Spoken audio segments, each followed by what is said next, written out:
It is that time of the season again. Do you have the sugar blues? It is literally that time of the season. It is always crazy. We're coming off of Thanksgiving. We're heading into the big ones. We're heading into Christmas and New Year's, and it never fails. Every single solitary year, the same thing happens again. If you keep doing the same thing over and over again and it's not working, what is that called? It's called insanity. We'll talk about it next. Welcome. I am Dr. Jason Dean, drjasondean.com. Head on over there right now, drjasondean.com. I think it looks like I might set up some type of gigantic full moon parasite protocol challenge going into the beginning of January. I want some feedback on this. So when you see this video, I want to know whether it's in the Rumble comments, it's the YouTube comments, we'll put it up there as well, Substack comments, I'll probably put this on Facebook as well. I want to know, is January a good time to do this? I mean, because quite frankly, as we're going to talk about it today again, we're going to talk about those blues. But here's the thing. Everyone consumes way too much on Christmas. And then the alcohol, not me, I don't even drink. Our family will just chill out and have fun and relax and enjoy each other, maybe catch some fireworks. But the alcohol starts flowing on New Year's Eve. Is that, coming off of that, is that a good time to start killing some parasites in your life? Anyway, either way, get over to drjasondean.com. You'll see the full moon protocol right there. You'll see the poop pictures going by, the toilet pictures, etc. Because when you start killing these buggers off, and they are buggers, or they're just monsters, right? Like that one came out of her lungs. She coughed that up. They'll go everywhere, which we'll talk about more. Go grab your full moon protocol, right? If you have not been to the website, lots of new followers out there. We'll talk about Facebook in a second because that's exploding. You can go up here to the live button, click on live. This currently goes to Rumble. That may change as we go. We'll see.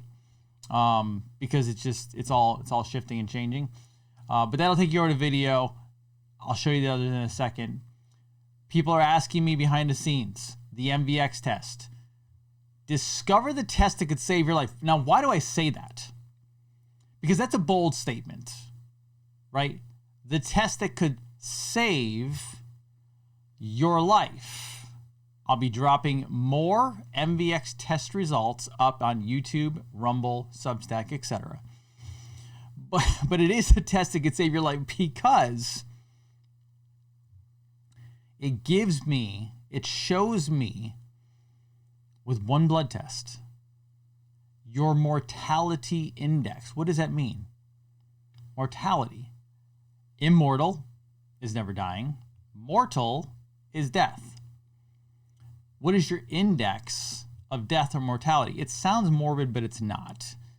It gives me a percentage out of 100% where you are. Obviously, you should be much lower. I want you under that 30% mark, which puts you in about the 1% adaptability of life, which makes you very, very healthy in general and able to adapt to your environments.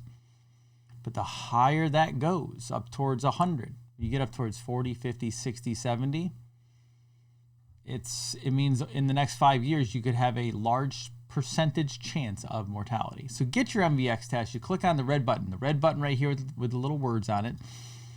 And it goes right over to the Discover the One Test that could save your life. And it definitely helps us, as it says, uncover hidden infections, toxins, and deficiencies in minutes.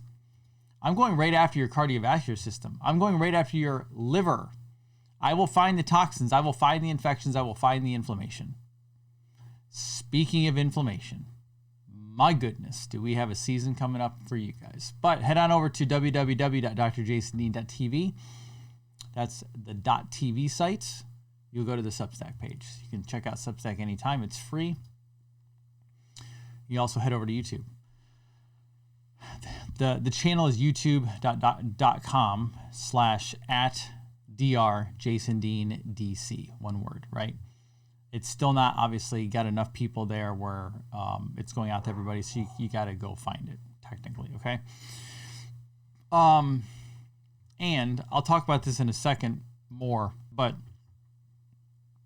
the Facebook page is exploding. Go check that out. These posts are just like going off the charts, which is pretty cool. And we're putting out more information, some more reels, some more memes, videos, education. We're educating as much as we possibly can, okay? That is the goal. I'll get back to that in 1 second. However, a couple books.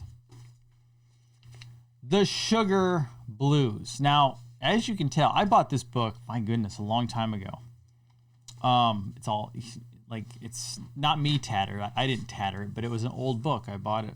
When was this? Hold on. Let me find out what the copyright date was, because I don't actually remember. 1919. No way. It was, well,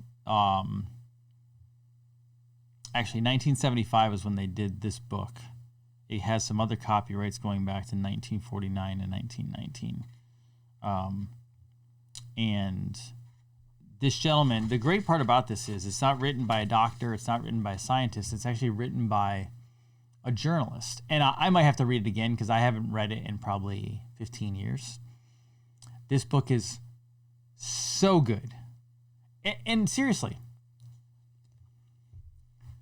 do you have the sugar blues? Because this talks about it. You know, when you eat sugar, do you feel really, really good? And then do you feel really, really bad?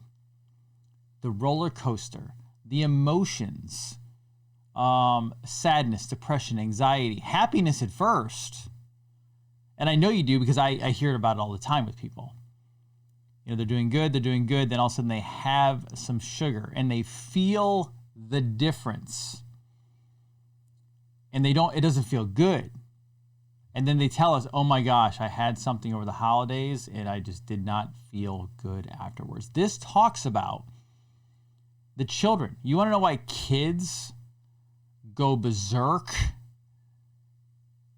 You want to know why you feed kids a cake and then 15 minutes later, they're like, they go from wired and happy kids to bouncing off the walls, crying, throwing things, screaming, chaos. And I understand. People are like, oh, you got to raise your kids correctly. Yeah, but guess what?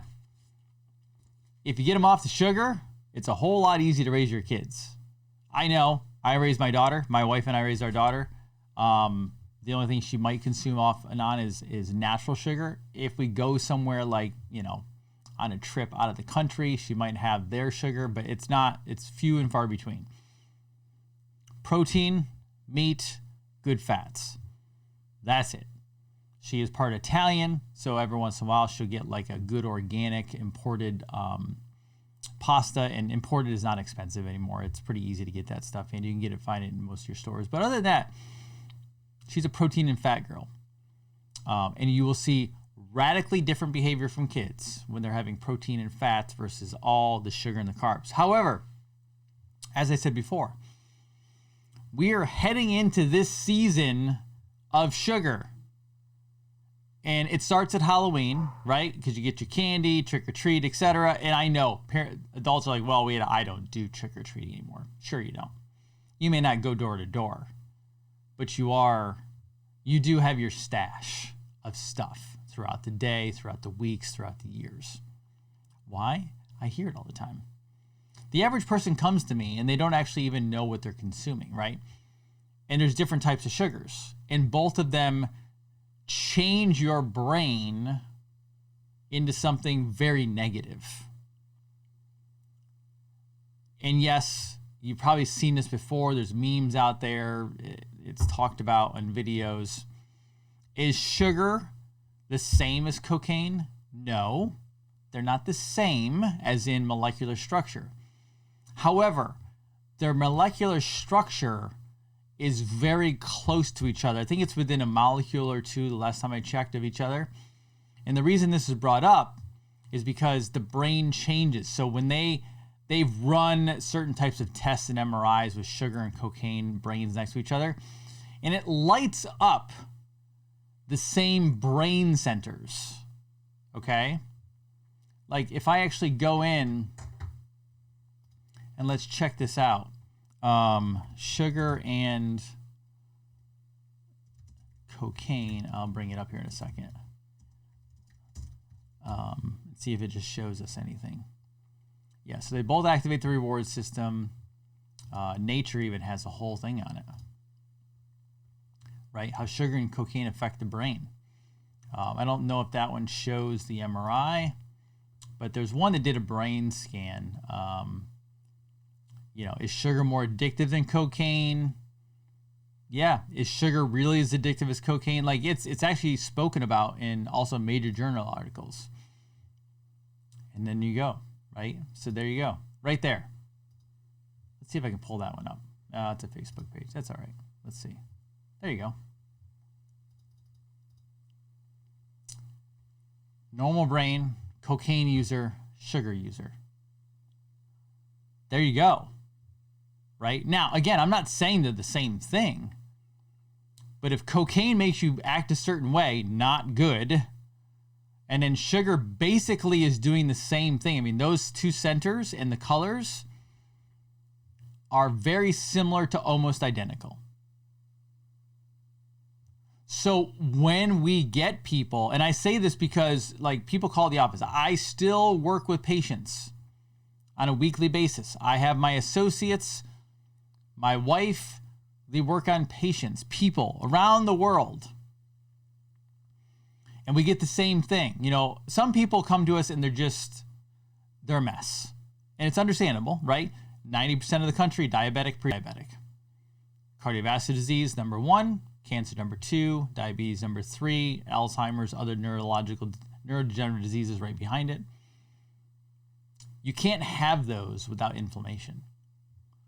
And when you see how much sugar a person is consuming per year, and it's not just sugar, right? Because everyone's like, oh, I don't eat or consume sugar. Okay. Maybe you consume different types of sugar. Maybe you're consuming soda. Maybe you're consuming candies, cookies, cakes, right? There's sugar in those, white sugar in those. Now, we have that group of sugar, right? That's bad enough. That's the straight up, just processed, refined sugar. Let's go to the second part of the sugar, right? Because there's two words, sugar and carbohydrates. Now, are they exactly the same technically? You can make arguments against that. You can make arguments for it and against it, right? Processed white sugar is not the same as, for example, rice or a quinoa or a pasta, commercial pasta. There's still, however, carbohydrates. And carbs can be very refined. I mean, you could eat a Ritz cracker. That is a refined carbohydrate, meaning processed carb. Is it exactly white table sugar? No. But it acts the same in many regards. Is that the same as eating a long grain rice? No. Is a long grain rice still a carb? Yes, it is. It's a much cleaner carb, though. So there is a spectrum. But when you are hooked, right? When you are hooked like that, right? Your brain starts to continue to emulate or duplicate that same feeling. So, yes, you might have a sugar problem and then go, oh, well, I'm going to have some long grain rice, or I'm going to have some potatoes. Not as bad, right? Or you're going to have the candied yams at Thanksgiving this past Thursday. Your brain is still going to look like that. And you will get the rise, right? The rise And then you'll get the crash. That is the spike. The glycemic spike. Goes up. It doesn't feel good coming down. It does not feel good coming down, unfortunately. I told my wife the other day, because I work on my blood sugar, even though I'm not having problems with it, right? In the past, I have. I didn't regulate well. I'd get hypoglycemic. I would go up and then I would crash, and I could feel it.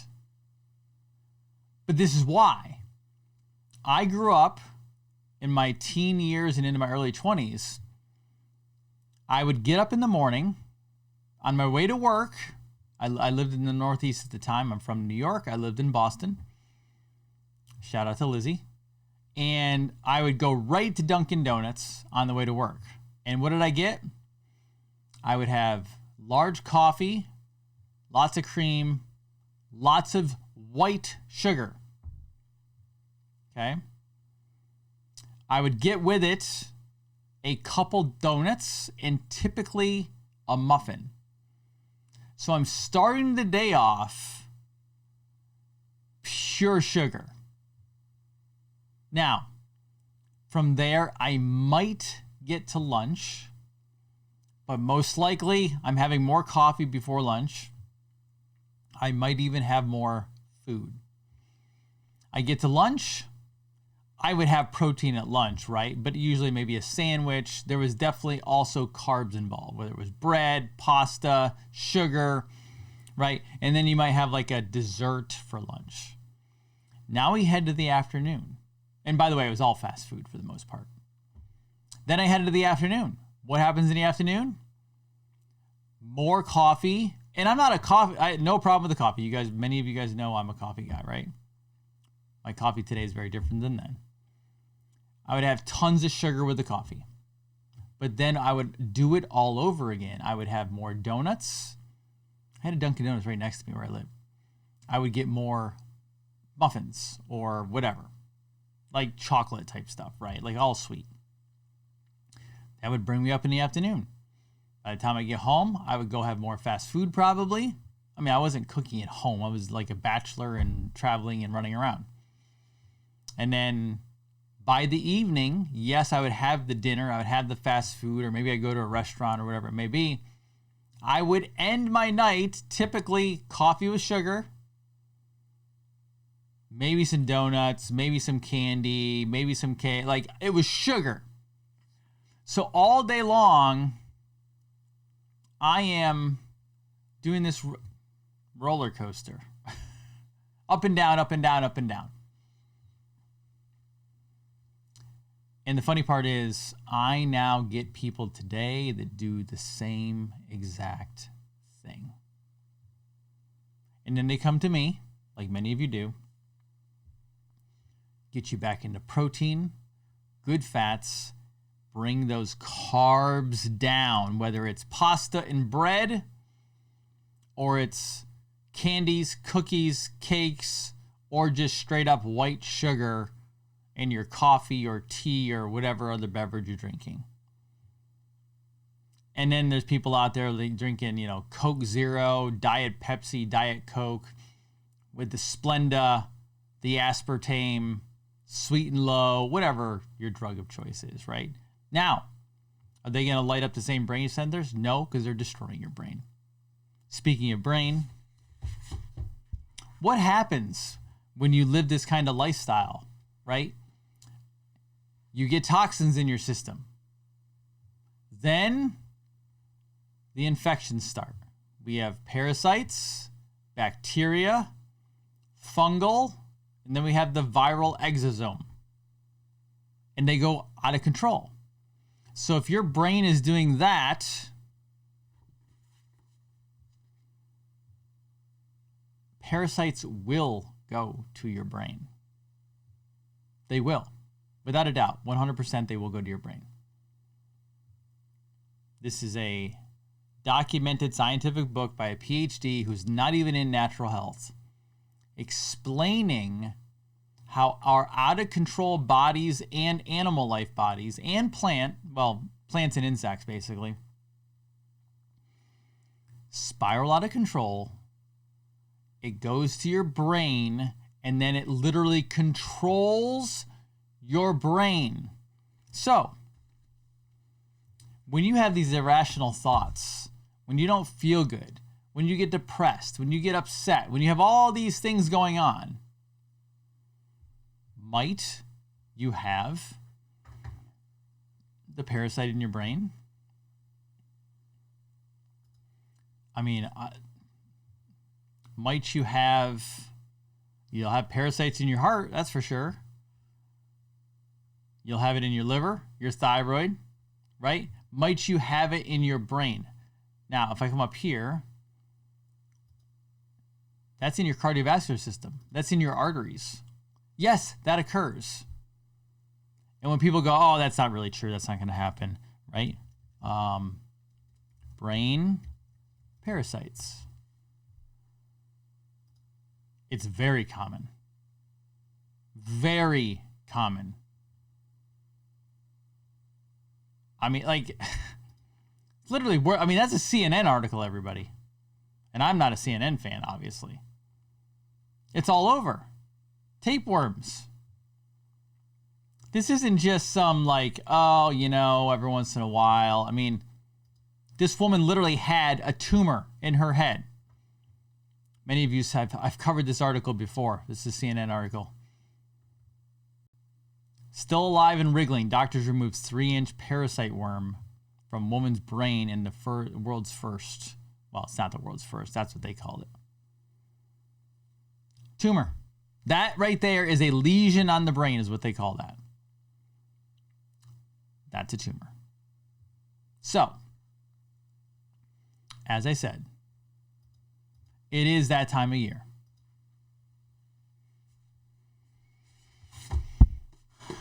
The sugar blues are out. People are struggling.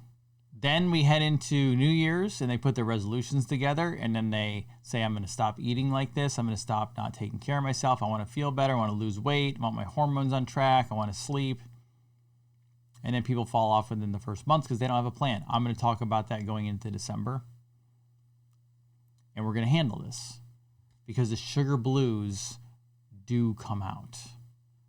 And for the next many weeks, I mean, it's really all year long, but for the next many weeks, 100%, I'm going to receive these phone calls, talk to these people in the office physically, and they're going to tell me the struggles. They're going to tell me how they felt after they ate something.